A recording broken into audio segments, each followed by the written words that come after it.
Assalamualaikum warahmatullahi wabarakatuh.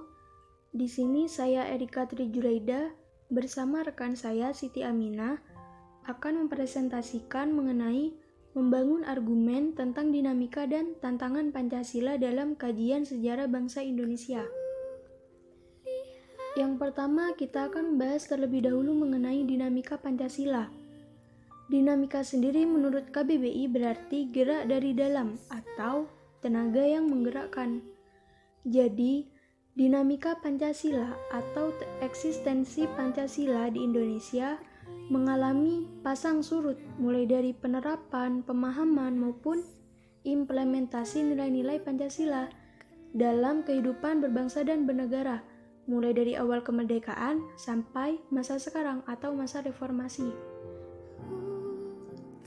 Selanjutnya adalah contoh dari dinamika Pancasila. Yang pertama, awal kemerdekaan.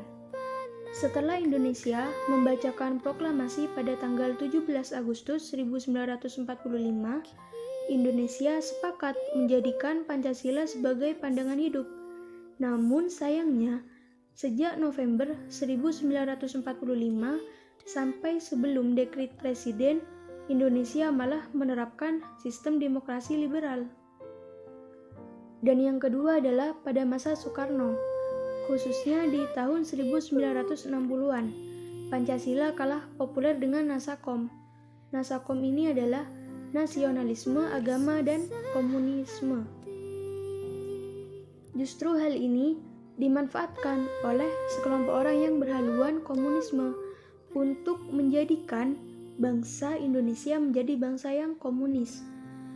Yang ketiga adalah masa Soeharto. Pada masa Soeharto ini, Pancasila dijadikan pembenar kekuasaan melalui penataran P4. Penataran P4 di sini adalah pedoman, penghayatan, pengamalan Pancasila atau Eka Prasetya Pancakarsa.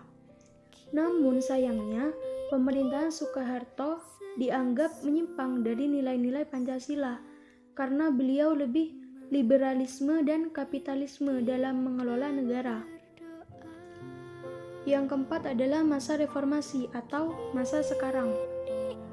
Pada masa sekarang ini, Pancasila belum sepenuhnya diamalkan atau diimplementasikan dalam kehidupan berbangsa dan bernegara, sehingga masih ada saja perilaku yang menyimpang, bahkan melanggar nilai-nilai Pancasila, baik oleh aparatur negaranya maupun masyarakatnya.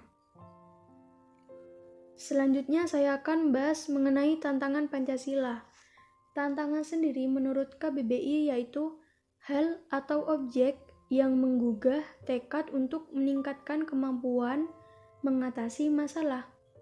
Jadi, tantangan Pancasila dapat kita artikan ketika kita meletakkan nilai-nilai Pancasila tidak dalam posisi yang sebenarnya, sehingga nilai Pancasila menyimpang dari kenyataan hidup berbangsa dan bernegara.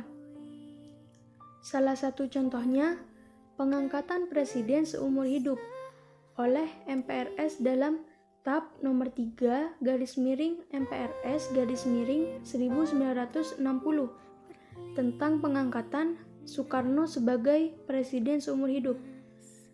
Hal tersebut bertentangan dengan pasal 7 Undang-Undang Dasar 1945 yang menyatakan bahwa presiden dan wakil presiden memangku jabatan selama 5 tahun.